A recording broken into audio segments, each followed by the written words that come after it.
Hello, everyone, and welcome to today's SSCDM webinar presented by the Simons Foundation and the Interactive Autism Network. My name is Casey White, and I'm the project manager for the Simons Simplex Collection at the Simons Foundation. We're so glad that you all could join us today, and we thank you for taking the time to participate in the EN community. Before we begin, I'd like to say just a couple of words about how today's webinar will work, just in case you've never attended one before.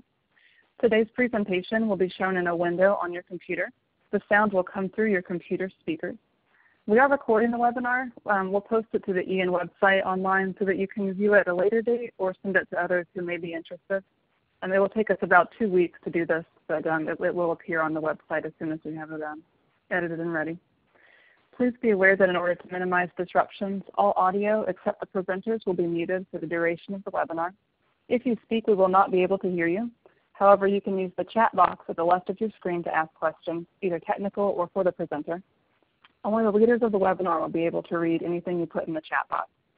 At the end of the webinar, we will have a few minutes for a question and answer session, which we will take directly from your questions in the chat or sent via email to the email address you see on your screen right now, ebrooks@clinicalresearchassociates.net. Please note that the speaker is not able to provide advice regarding your child specifically, but she is happy to answer other topical questions. I think that's all the webinar information I have for you today, so let me just take a moment to introduce today's speaker. I am pleased today to welcome Dr. Ruth Fischbach to the SSCDM webinar. Dr. Fischbach is Professor of Bioethics at Columbia University College of Physicians and Surgeons and the Mailman School of Public Health. She is also the Director of the Center of Bioethics. Dr. Fischbach led the team who surveyed SSCDM parents and scientists about their views on the causes of autism, priorities for research, genetic testing, and stigma. This research is important because trust and communication between parents and scientists is critical to the medical and public health response to autism. Results of this study could lead to greater mutual respect and understanding that ultimately could improve the well-being of families living with ASD. At this time, I'd like to turn the webinar over to Dr. Fischbach, and thank you so much again, Dr. Fischbach, for joining us today. We're just so pleased to have you attend and present your research to us. You should have control of the slides.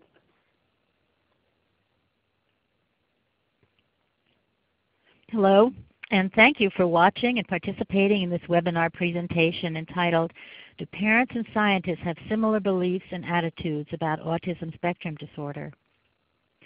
Before beginning, I would like to acknowledge the SSC parents and the Safari scientists for their generous participation that made this study possible. And also, thanks are in order for the Simons Foundation for their financial support, the Center for Survey Research at the University of Massachusetts, Boston, and Sidney Kinnear for collaboration in preparing study instruments and for collecting data. And finally, my co-authors Mark Harris, Michelle Balin, Gerald Fischbach, and Bruce Link for their help in the analysis, interpretation, and presentation of the data. To begin, parents who have a child on the autism spectrum and the scientists who investigate autism spectrum disorders have their own personal attitudes and beliefs about autism spectrum disorders. It is likely that differing experiences, priorities, and sources of information influencing these two groups could lead to lack of agreement or concordance in their attitudes and beliefs. The diagnosis of autism spectrum disorder, or ASD as I'll call it, presents unique challenges for agreement or concordance between parents and scientists. Controversies over causes and treatments, for example, have been divisive in this community. My colleagues and I were concerned about the perspectives of the two groups. We wanted to learn how both parents of children with ASD and scientists who research ASD respond to crucial questions such as, what are the believed causes of ASD? What priorities should inform future research efforts? What do parents and scientists understand as new genetic risk factors of ASD emerge? Do individuals and families experience stigma? And if so, how does stigma affect their lives? We recognize that lack of trust by parents or dismissal of parental experience by scientists may encourage parents to try untested, complementary, and alternative modalities that can be harmful to those with ASD. In addition, the rapid pace of scientific research on ASD runs the risk of further fragmenting these groups, causing discrepancy in knowledge and rifts in communication. Clarification of these issues is crucial to promote the ASD community's cooperative efforts with scientists to the benefit of both. Understanding the nature and extent of agreement or concordance, and especially disconcordance between scientists and parents, is critical to an effective medical and public health response. So, given the importance of concordance between parents and scientists, we implemented this study to directly compare attitudes and beliefs of parents and scientists regarding ASD. This investigation is novel, as no comparable studies of concordance between a large group of parents and scientists could be found in the literature. The study offers critical information concerning whether and to what extent a gap exists between these two groups. Today I'll report on what we studied along 3 domains. 1. The attitudes and beliefs about the causes of ASD and priorities for ASD research. 2. Priorities of genetic testing and reporting of genetic testing results.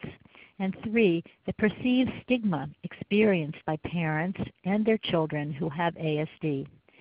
Stigma was found to have a significant impact on the lives of the SSC parents and families, as I will describe soon. I will also discuss the level of communication and potential barriers to communication between parents and scientists. Now, this is how we conducted the study. In collaboration with the Center for Survey Research at the University of Massachusetts, Boston, we designed a 72-item questionnaire. The parents and scientists were to be asked identical questions so we could assess their concordance. We asked scientists several additional questions about discussing their research with parents, as well as incentives and perceived barriers to communicating research results. Parent participants were randomly selected from the SSC by IAN, the Interactive Autism Network. We specifically asked to interview the primary caregiver of the child. The parents were drawn from 8 university clinics in the U.S. and 4 from Canada. We found how eager parents were to participate. We had a very impressive response rate of 91%. Only 9 parents out of 554 refused to be interviewed. 41 others were unreachable, and 502 completed the interview. The sample included parents from all 12 Safari sites. Scientist participants were recruited by the Center for Survey Research from the 140 research laboratories funded by Safari to investigate causes and mechanisms of ASD.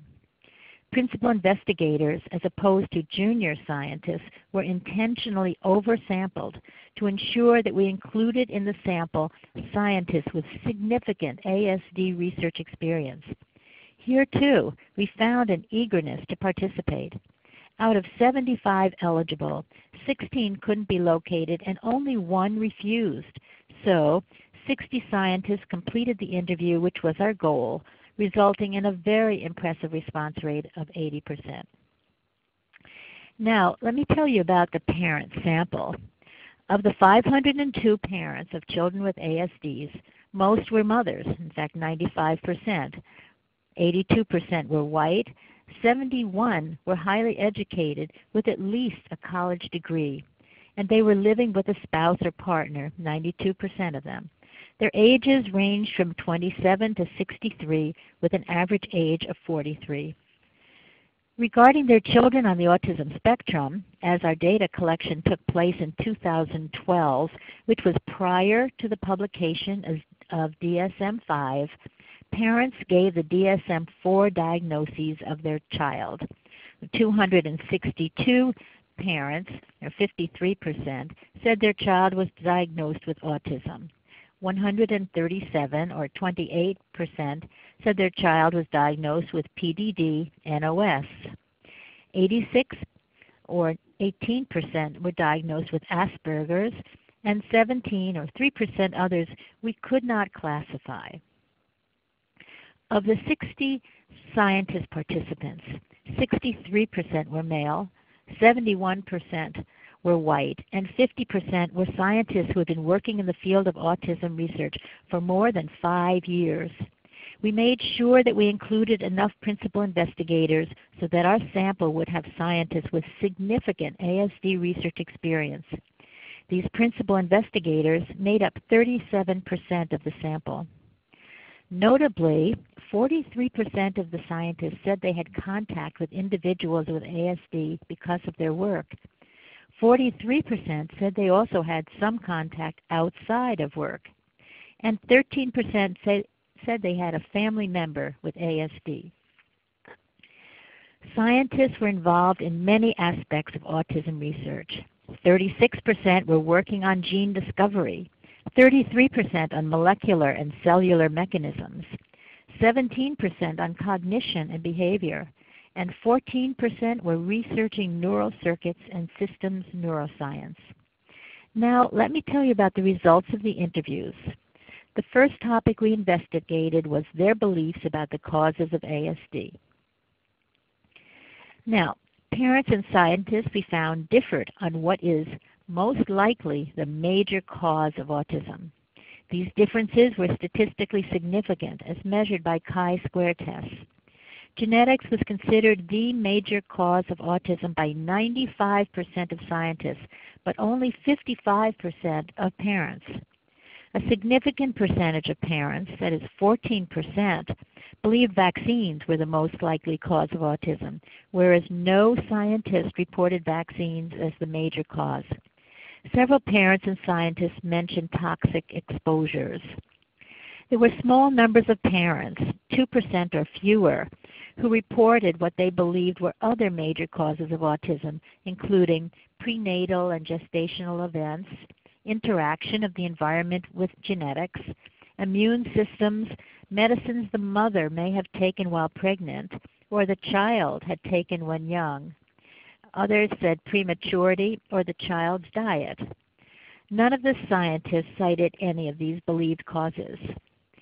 The major focus on genetics was underlined by asking participants what should be researched more as a possible cause of autism. Again, while most parents, that is 71%, believed genetic research important, scientists were almost united in favor. 97% favored genetic research. And it didn't matter what was the scientist's individual research specialty. Another question where we found a difference was when we asked how much research should be done on vaccines as a possible cause of autism. Whereas 152 of parents, turns out to be 30%, felt that vaccines deserved a lot of research. Only one scientist held that preference. Another clear difference was also seen in relation to concerns about vaccinations. 37% of parents would hesitate to have their child vaccinated, whereas only 3% of scientists would hesitate. This large percentage of parents who might not vaccinate their children could place others at risk, as I will discuss shortly. We asked the participants what should be the most important goal for research: finding the causes, treatments, cure, or prevention. Parents and scientists differed on the most important goal of research. Parents were split amongst treatment, 40%, causes, 21%, and prevention, 22%, while the fewest number of parents, that is 17%, opted for cure. Scientists' research goals were primarily treatment, 46%, or causes, 37%, with fewer opting for prevention, 13%, and only a very few opting for cure, that's 4%. We were interested in learning the participants' views regarding genetic testing. Here, we saw a lot of agreement. In data not shown, we found that almost all parents, that is 96%, reported that they would want to know if a genetic cause or risk factor was identified in their child. Scientists uniformly, that's 100%, endorsed that opinion. The desire to know also applied to incidental findings. Now, incidental findings occur when you are being tested for one disorder, such as an X-ray for pneumonia, and in addition, and unexpectedly, lung cancer is found. So now the question is, should the doctor inform the patient that yes, there is pneumonia, but in addition, it looks like you have lung cancer? Among our participants, 90% of the parents and 87% of the scientists both agreed that they would like to be informed of any incidental findings. This was true whether the disorder applied to a treatable disease like breast cancer, where 90% of the parents versus 80% of the parents agreed, or an untreatable disease like Huntington's disease, where 72% of the parents versus 65% of the scientists agreed. So keep in mind that a sizable percent of both groups of participants do not want to be informed, and this should be respected. In this study, we wanted to learn if parent participants felt that people on the autism spectrum were stigmatized. We defined stigma for participants as when individuals are made to feel inferior, shamed, isolated, or their self-image is damaged. When we asked the participants, do you think individuals with autism are stigmatized? There was remarkable agreement between the groups. As shown on the slide, 95% of the parents and 93% of the scientists thought that individuals with ASD are stigmatized. We asked both groups if a genetic cause for autism was found, how would it affect the perceived level of stigma? Most parents, that is 70%, felt that it would not change the level of stigma, but only about half of the scientists, that is 56%, felt that way. Since the goal of our study was to assess communication between parents and scientists, we asked scientists how they felt about communicating with parents. Most reported they felt comfortable discussing their work with parents, and 70% reported it is very important for scientists to understand the experience and concerns of parents. While almost all scientists thought their research is something parents would be interested in learning about, fewer than half, that is 48%, reported it was very important for parents to understand the scientific research, and only 43% thought it was important for scientists and parents to communicate directly. Scientists did cite some significant barriers to communication with parents. Half reported that scientists were not offered opportunities to talk with parents, and almost half believed they did not have time to talk to parents. But at the same time, most scientists, 72%, did not consider the need for payment or being comfortable with public speaking as barriers to speaking with parents. Still, over half of the scientists, that's 58%, seemed to feel that parents would not be interested in their research. None of these findings varied significantly with the scientist's status as a principal investigator or by the specific research field they worked in, for example, gene discovery or cognition and behavior. Now, I'd like to discuss these results with you. To begin, our findings represent the first comparison of reported attitudes and beliefs of parents of children on the autism spectrum with those of scientists conducting ASD-related research.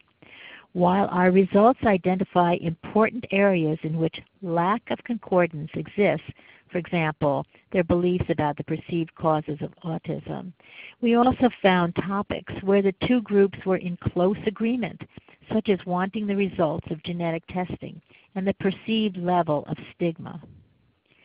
As I mentioned earlier, genetics was seen as the most likely major cause of autism reported by both parents and scientists.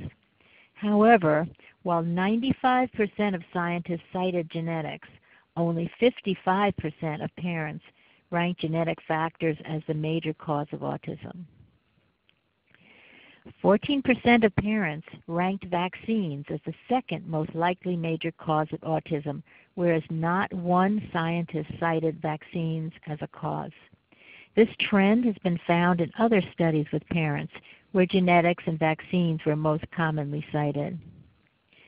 While most scientists agree that genes are one of the risk factors that can make a person more likely to develop ASD, there's also understanding that there are other likely causes that could require more research, including thalidomide taken during pregnancy and increased parents' age.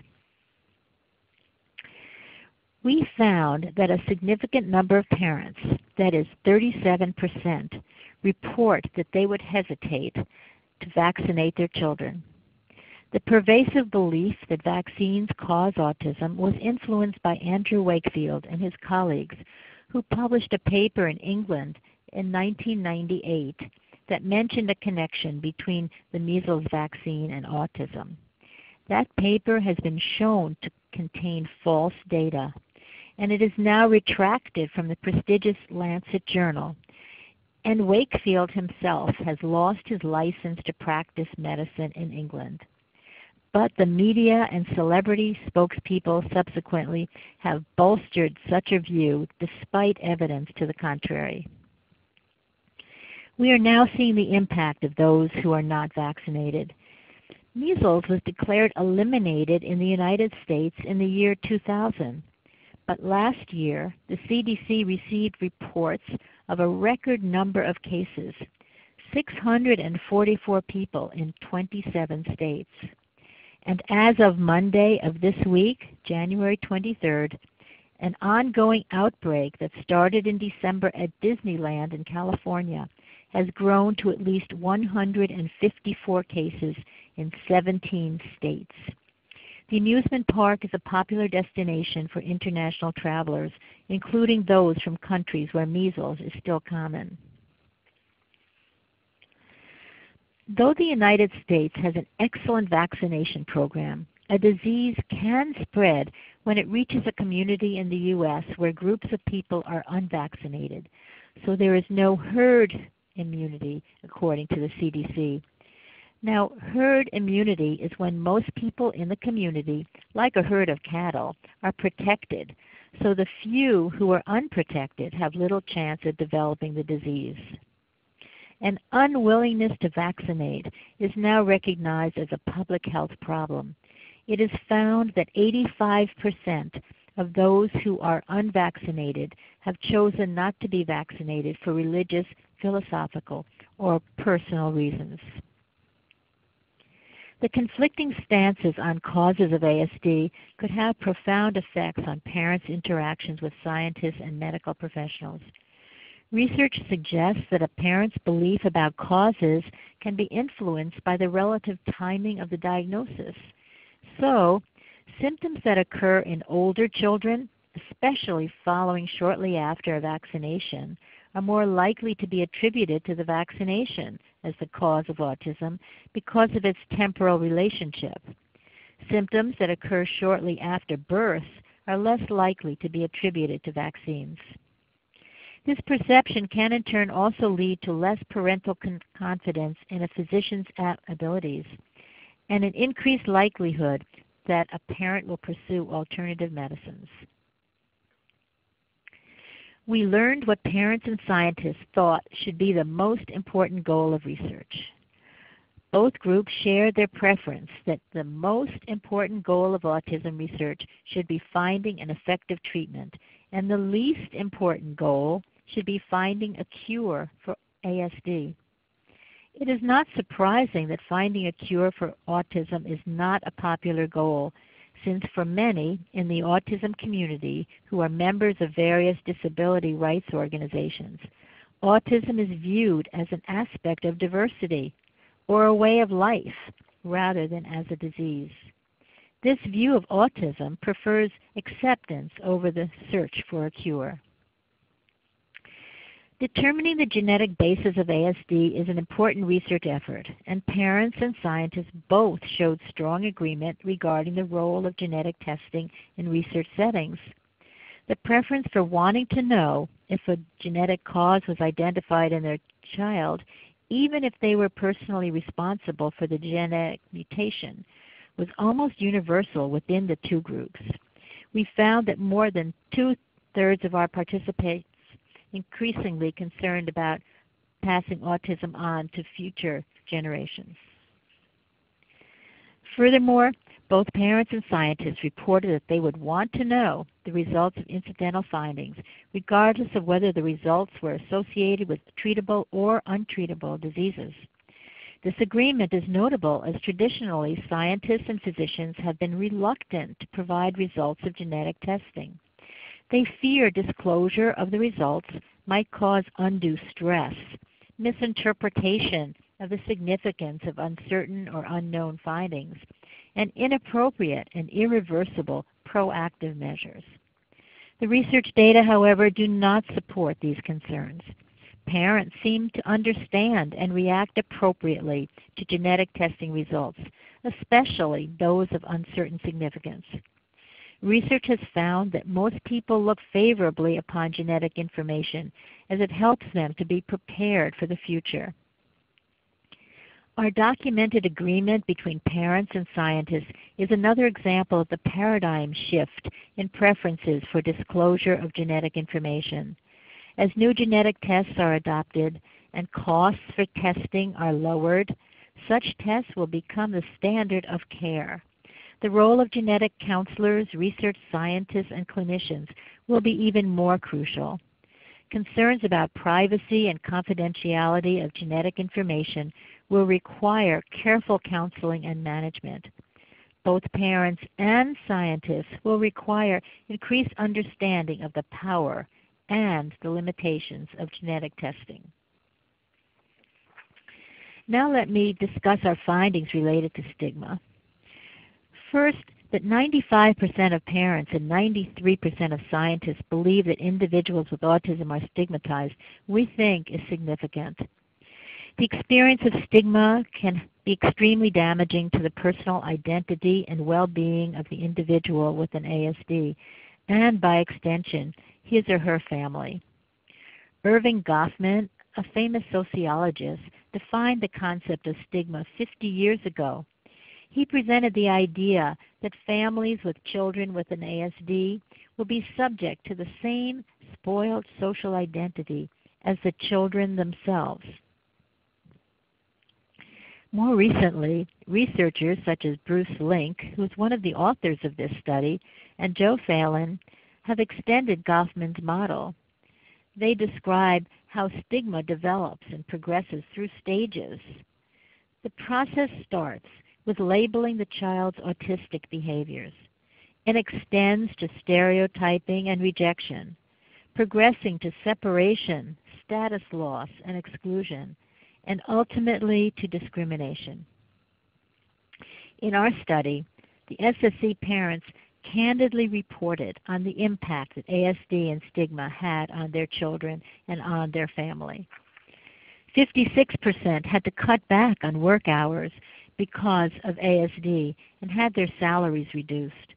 40% decided not to spend time with friends and family often or sometimes.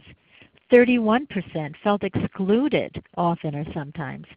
50% of parents said it was extremely or very difficult raising a child with autism, and only 2% said it was not at all difficult. And 79%, when asked, how difficult has stigma been for you and your family, said extremely, very, or somewhat. Only 4% said not at all difficult. Clearly, ASD posed significant challenges for the SSC parents. To end this section on a higher note, it was reassuring to us that both parents and scientists believe that the level of stigma is likely to decrease.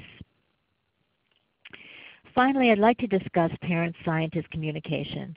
Our data indicate that scientists are an untapped resource for parents, yet we found that a paradox exists.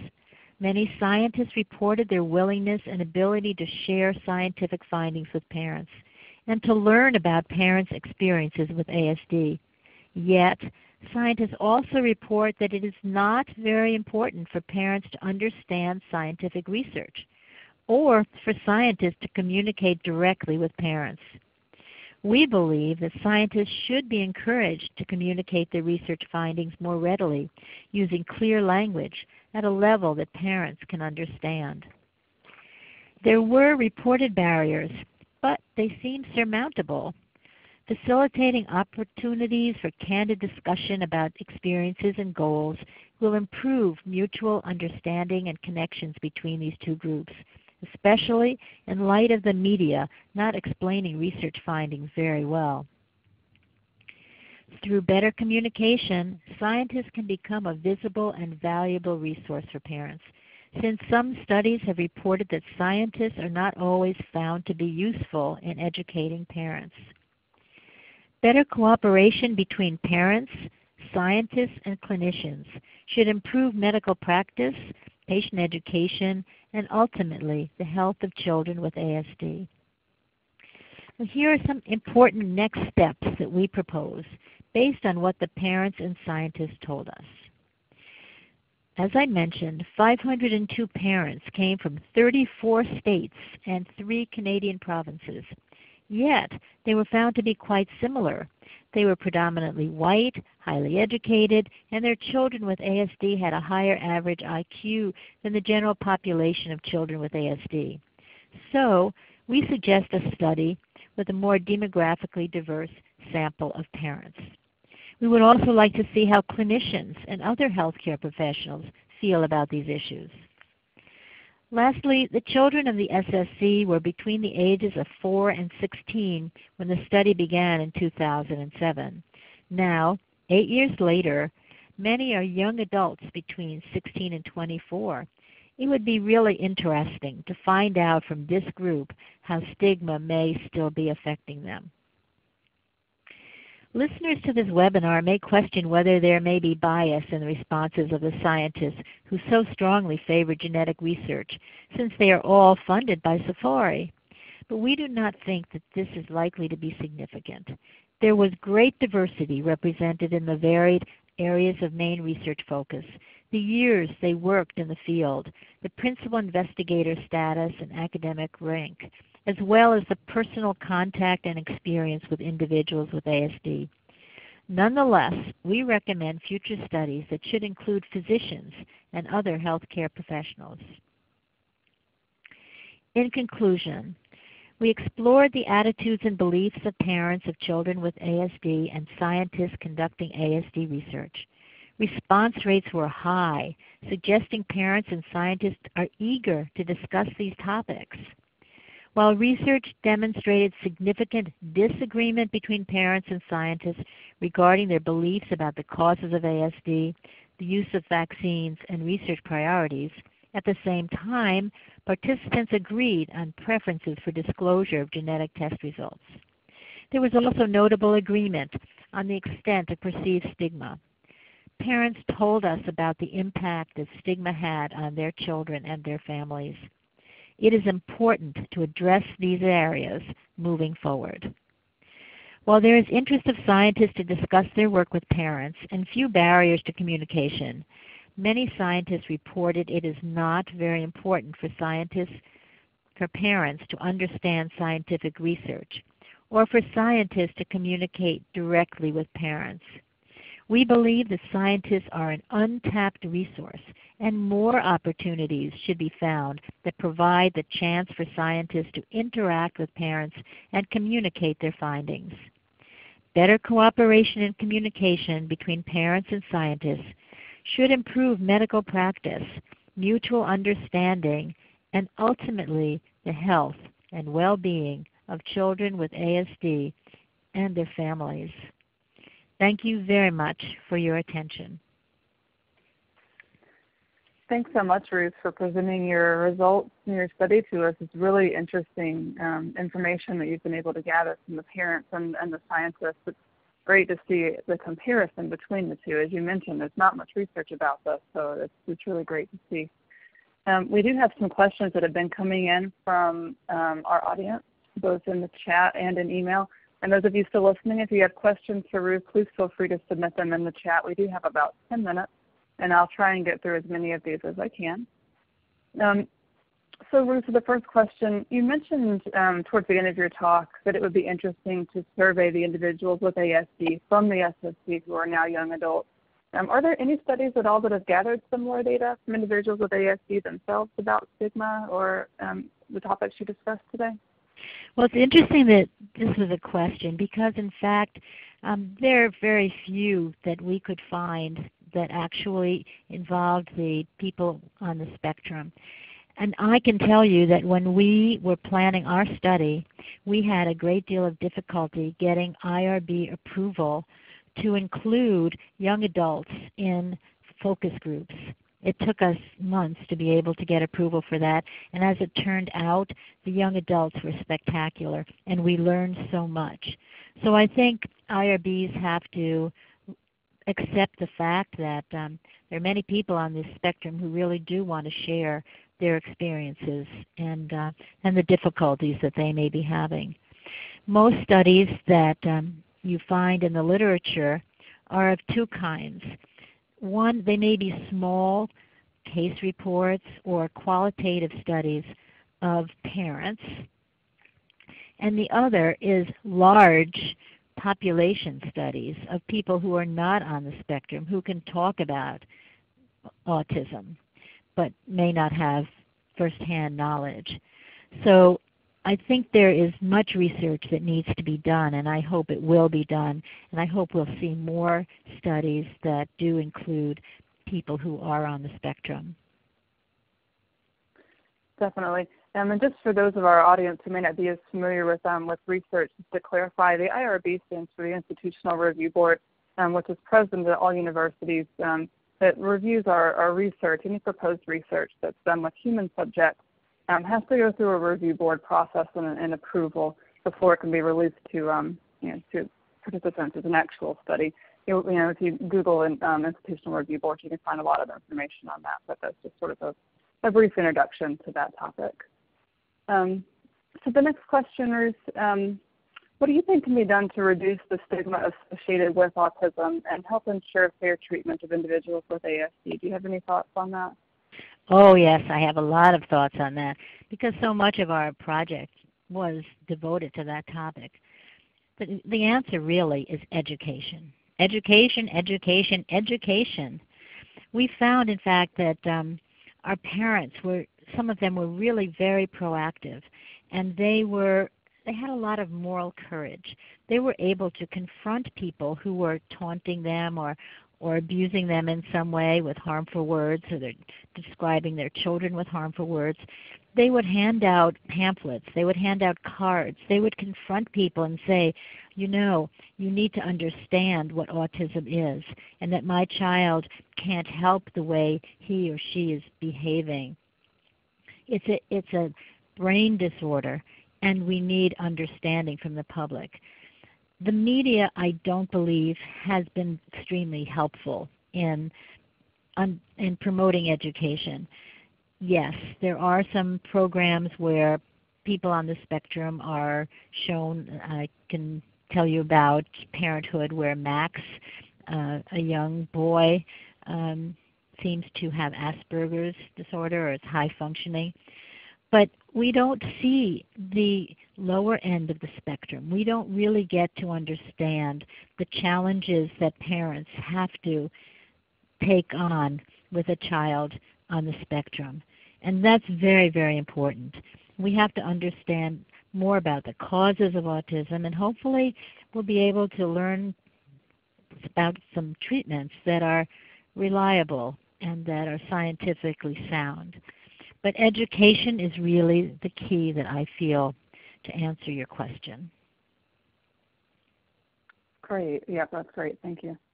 I'm getting a lot of questions about, and you talked some about this already, but essentially the questions boil down to why do you think that scientists are so adamant that there's no need for additional research on vaccines and autism? Why do you think that was so polarized? Do you have an opinion on that? Oh yes, thank you. I don't think adamant is the correct word. I think perhaps maybe frustrated would be a better description. You know, there have been many, many studies about causal effects, what has caused autism, but none have shown a correlation between vaccinations and the onset of autism. Researchers like Dr. Paul Offit at the University of Pennsylvania have written extensively on this topic. Now, anecdotal reports are very moving for sure, but they don't really count because they're very subjective. I am sympathetic to parents who note the temporal relationship between vaccination and their child suddenly going downhill and becoming less verbal and showing more increasing signs of autism. That is a very terrible observation for them, for parents to watch, and it would seem natural that they would make the connection between the vaccination and autism. But we're finding that autism often, as a progressive disorder, often shows up around the 2 years of age. And that's the time when parents may be getting these vaccinations. So seeing that temporal relationship is pretty obvious. Scientists are really now currently worried about the current cases of measles among those who are not vaccinated. The messages from the government, if people don't trust the government, and at this point many people don't trust the government, so they're not likely to believe the messages that come from the government about measles vaccination and the new cases of measles that are appearing.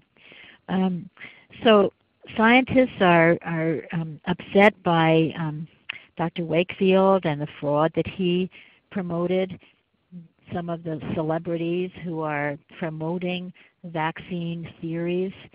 And we're hoping that with more education, we will begin to see people seeing at least that there's more benefit than risk to having vaccinations. We haven't seen measles for years, and people forget that it can be a serious disorder. And I think people are taking it in a cavalier manner that, okay, so I'm not vaccinating my child and my child gets measles, that's okay. But it's really not okay because it can be a very, very serious disease with lingering sequelae. Sure. All right, thanks. Let's see. I have a lot of questions coming in. I'm not going to be able to get to everybody, so I'm going to get to as many as I can. We have one from a scientist mother who asked if we as a scientific community are doing enough to communicate with the general public effectively about the studies that are available and their respective credibility, and how we can sort of improve our outreach. Well, that's really the crux of our study, because it was designed to see what are the gaps in communication and to try to identify ways in which these gaps can be closed. It's so important for scientists to be able to communicate with parents.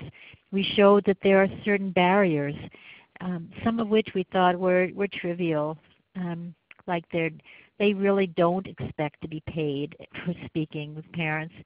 But we were surprised and little disillusioned by the fact that many scientists don't feel that parents are truly interested in their findings, and they don't feel that they really need to communicate with parents. And we feel that these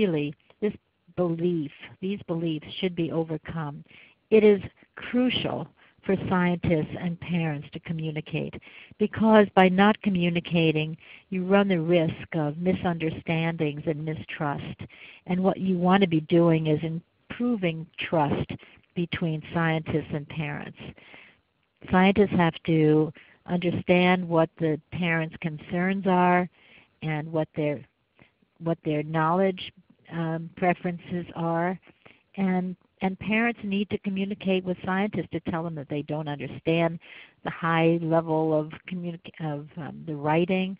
scientists need to be able to write in lay language and be able to help with the mutual communication. I think that. Great. Yep. Yeah, that's great. Somebody also had a question about, you referenced toxic exposure several times during their talk. They wondered if you could give an example of something that would constitute a toxic exposure. And then they also wondered what sorts of toxic exposures have research support, if there are any. Well, certain things like power lines, people who live in areas under power lines might be one example of a toxic exposure. People who have been ingesting certain chemicals. What isn't a toxic exposure but is an exposure is parents' age. There's some research correlations that maybe older fathers are more likely to have a child who's on the spectrum. I mean, there are a number of different ideas. Thalidomide is another toxic exposure that is being investigated. So I think there are many, many interesting and toxic exposures we haven't even thought of, that haven't come to our attention yet. And still the quest to find genetic risk factors is ongoing, and that ultimately may find that that a genetic risk factor combined with some sort of environment may be what is causing the rise in autism. Could be pollution, air pollution. There are just so many areas now that we're just not aware of. We're learning. Yeah, a lot more research needed on that topic for sure. Yes, for sure. I think we're a couple minutes over. I'm going to try and get to just one more question. I think you may have a good insight into this one, Ruth. There are certainly some factors that probably impact things like perceived stigma and actual stigma more than others. Are there some factors that you think might have more of an impact on the amount of stigma that someone experiences, and things like IQ perhaps, or you may have other ideas, but how can we address some of those groups and overcome some of the stigma they may receive? It's good that you mentioned this, because I mentioned that education is really crucial to try to reduce stigma.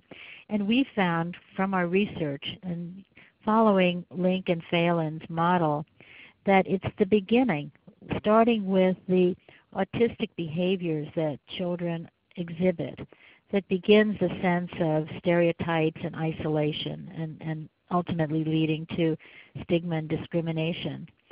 So encouraging people to understand what these symptoms are, and try to be tolerant and try to accept people who are on the spectrum, I think we'll be very happy to see results.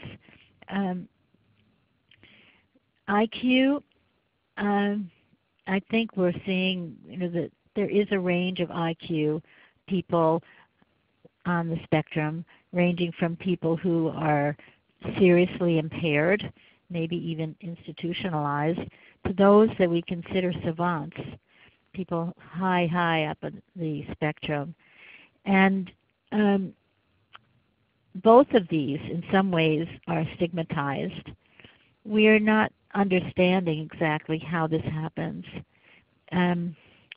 So I think we need to understand a little bit more about these risk factors.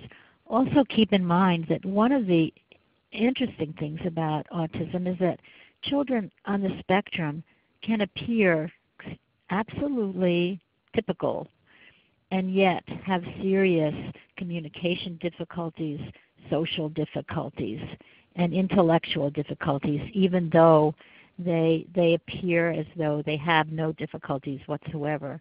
And it's also surprising to people when they recognize in their communication with somebody that that person that they think is typical is actually having a lot of communication difficulties, not making eye contact, standing too close, making aggressive statements, a lot of different types of behaviors. So if we can get people to understand these behaviors and accept them, I think we can come a long way toward acceptance. Definitely, and it sounds like a good future direction for studies such as yours to evaluate some of these different factors like low IQ and communication, perhaps on factors like stigma. Do you have research planned in the future for your lab and things like that? What's your next step besides what you already discussed? What other things are your lab planning to do? Well, yes, I would love to do a follow-up study of the parents that we already interviewed to see if there has been a change, as they are suggesting, in stigma. Maybe stigma is decreasing. There's so much publicity about autism now. Autism walks, and so many books and publications and movies, newspaper articles about people on the spectrum. So we may be seeing changes. So following up on the parents would be interesting. And as I mentioned earlier, following up on the children is really essential. These people now are young adults. Many of them have finished with all of their educational programs that were available before they turned 21. And now they're adrift. And we know that there is a huge percentage of people on the spectrum who are unemployed. And what kind of services are we offering for these people? These are topics that we're particularly interested in. We're particularly interested in following up on women who are on the spectrum, because traditionally they have been obscured and rarely followed up. And we don't know, we have no idea how women, say the ages of 40 years old, are coping with autism. So there are a lot of studies. I can't wait to get started, and I hope others will be stimulated to follow up on the studies that we suggested, because they're all very important to shed more understanding on the challenges of people on the spectrum and their families. It definitely is. There's so many future directions to this. Not enough time to anywhere near cover all the possibilities. I actually did a few extra questions because we really had so many, and I still wasn't able to get to everyone. So I appreciate those of you who stuck around for the few extra minutes, and to Ruth for your time in answering all of those questions. As I said, we will be posting this webinar online. It'll take us a week or two. It will appear on the SSC at EN website. If you search for the Interactive Autism Network, you'll be able to find it there. And I thank everybody for your time. And once again, Ruth, thank you so much for your time today and presenting your results to us. And we will be letting you all know about the next webinar within the next few months. Well, thank you for this opportunity. It's very important, and I appreciate it, the opportunity to share our results with the parents and the scientists who gave us the data.